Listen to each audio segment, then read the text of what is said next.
Hi, I'm Dr. Lisa Olson from the Smart Weight Loss Coaching Podcast. I've been working with Julia for almost 100 episodes now, and she has really helped me grow my podcast from basically just my parents, my husband and kids, and my sister as listeners to over 17,000 downloads. I mean, the amount that she expanded my audience went way beyond my expectations. She really blew my mind. I have quadrupled the number of downloads over the past 12 months. Julia has been so much more than just my podcast teacher. She has been like a partner to me, really taking an interest in my program and helping me more than I ever could have asked for. I highly recommend Julia. How amazing is that? I am so grateful that Dr. Lisa shared her experience. And if her story resonated with you and you're thinking, wait, I want results like that too, that is exactly what we're doing inside the Podcast Growth Collective. It's the place for online business owners who want to turn podcasting into a powerful growth tool without the burnout and without guessing what to fix. If you're ready to stop spinning your wheels and finally start seeing results from your podcast, I would love to support you. Head to thepodcastteacher.com/collective to learn more and to join us. And now let's jump into today's episode.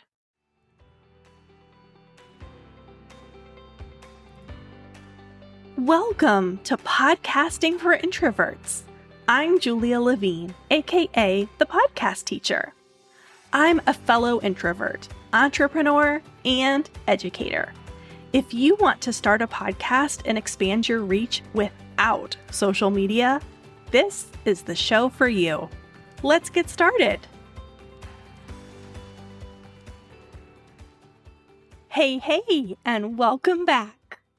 Before we get into the meat of today's episode, I just wanted to say a quick but huge thank you to everyone who has supported the launch of this podcast.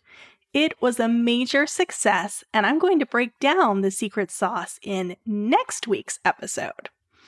For today, I want to talk a bit more about the process of how this podcast came to life. I mentioned in a previous episode that this podcast has taken me years to launch.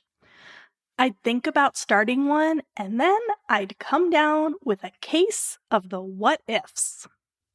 What if no one listens? What if people do listen and they hate it? What if my launch is a public flop for everyone to see? What if people leave nasty reviews? These what ifs would pop into my brain and then start a doomsday spiral into bigger things like, what if my business fails? What if I have to go back to a 9-to-5? And within 5 minutes, I would be completely consumed by the what ifs, and I had talked myself out of starting a podcast.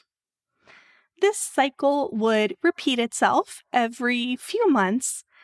Coaches, colleagues, and friends would often suggest that I start a podcast. I'd briefly contemplate it. The what ifs would start.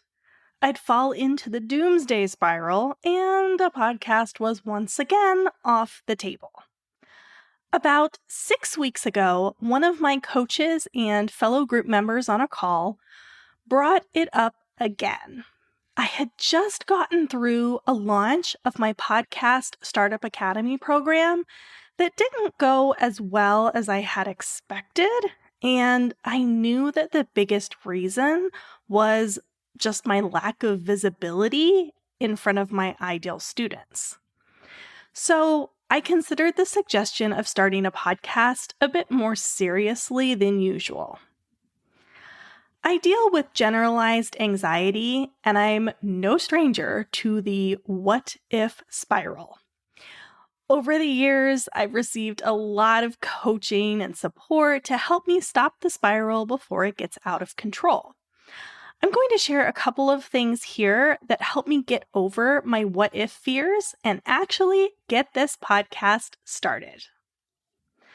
I think one of the biggest challenges is that the what if questions have potential to turn out to be true. Most of us don't seriously worry things like, what if aliens invade and take over the planet? We worry about things like, what if no one listens to my podcast? No one listening to the podcast is a real possibility. It hits closer to home. So one of the tools in my What If Doom Spiral toolkit is to envision the reality. So let's continue on with this particular what if scenario. Say you launch a podcast and no one listens. Literally, no one. Let's imagine the reality of what that looks like. You'd be disappointed.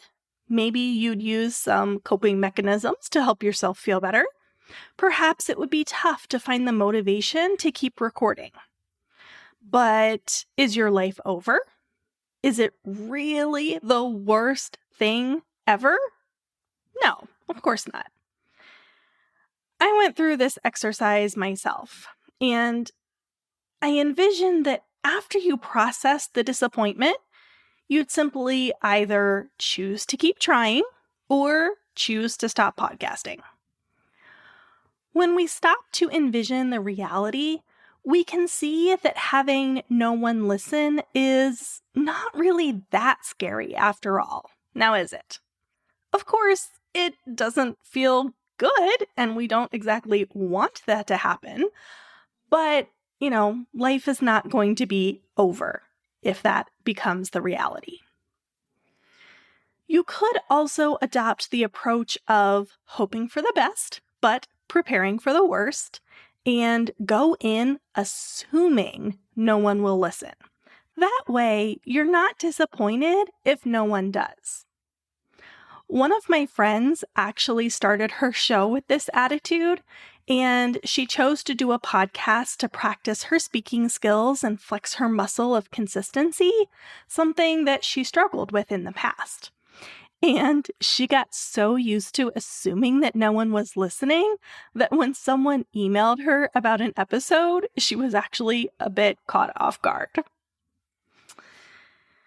Okay, so I used the example of no one listening because that's one of the most common podcasting fears.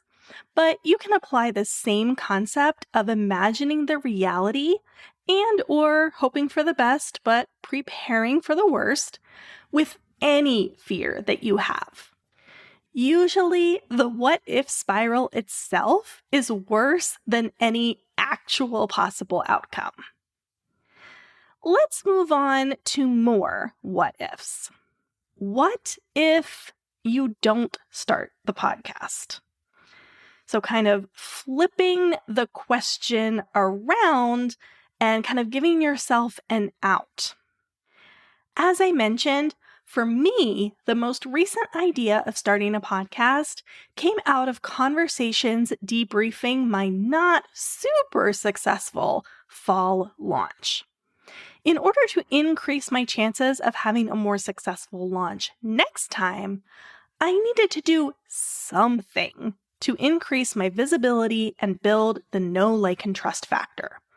So, what if I didn't start the podcast? I would have to choose another avenue for visibility and the know, like, and trust factor, but I wouldn't have to start a podcast. Me personally, I am kind of desperate to get off the social media hamster wheel. So I wasn't excited about the idea of short form video, which of course is a very popular strategy right now. Podcast guesting was a contender and is still on my list, by the way. But I didn't love the idea of putting my entire visibility strategy into the hands of people that I don't know very well yet. repeat that thought process with a couple of other strategies, and I was back to contemplating podcasting. So, asking this particular what if question helped me move closer to a decision because I didn't like any of the answers when I asked, what if I don't start a podcast? A couple of days later, I was relaxing in the pool. Thank you, Florida weather. And I was half letting my brain wander and contemplate things on my mind, such as starting a podcast. And I was half listening to some of my personal interest podcasts. Mel Robbins came into the rotation, and it was episode 105, titled 6 Magic Words That Stop Anxiety and Overwhelm. I'll include a link in the description in case you want to go listen for yourself, because Mel's explanation goes deeper than mine, but spoiler alert, I'm going to tell you those 6 magic words. They are, what if it all works out? What if it all works out? Suddenly, I was able to turn my negative what ifs about starting a podcast into what if I help people that I would never have reached otherwise? What if this visibility strategy helps me increase program enrollment? What if this content helps people for years to come?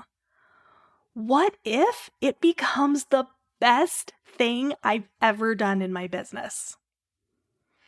I should pause and clarify that I had heard the what if it all works out phrase before, but it just hit at the right moment in the right way from Mel's delivery. So, right then and there, I decided that I was going to do it. I was going to start my own podcast.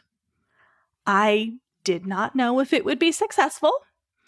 I still don't. Yeah, the launch went really well, but the launch is an event in isolation, and it isn't necessarily a predictor of future success. This is a constant experiment.